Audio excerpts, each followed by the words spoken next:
Italian वर्णमाला अल्फाबेतो Italiano Nepali अनुसार चाहिँ हामीले कसरी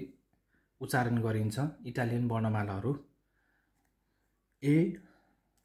आ इटालीमा आ उच्चारण हुन्छ यसलाई बी बी सी ची सीलाई ची उच्चारण हुन्छ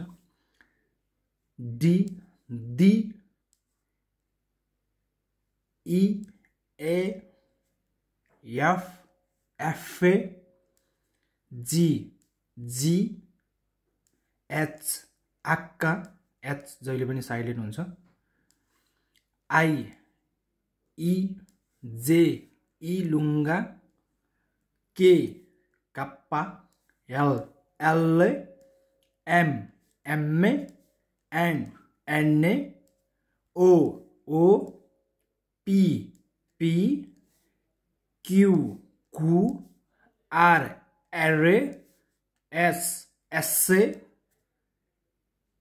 टी टी यू उ भी भू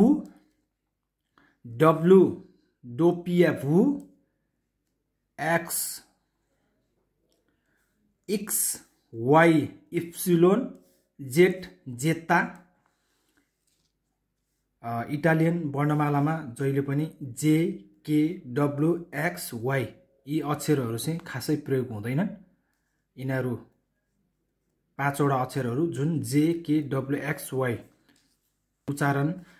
खासै उच्चारण हुँदैन पढ्नु चाहिँ पर्छ जम्मा 21 वटा पढ्ने हो इंग्लिशको ए लाई चाहिँ इटालियन भाषामा आ गरिन्छ म तपाईहरुलाई स्टेप बाइ स्टेप सिकाउँछु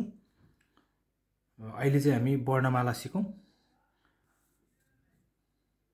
हस्त धन्यवाद।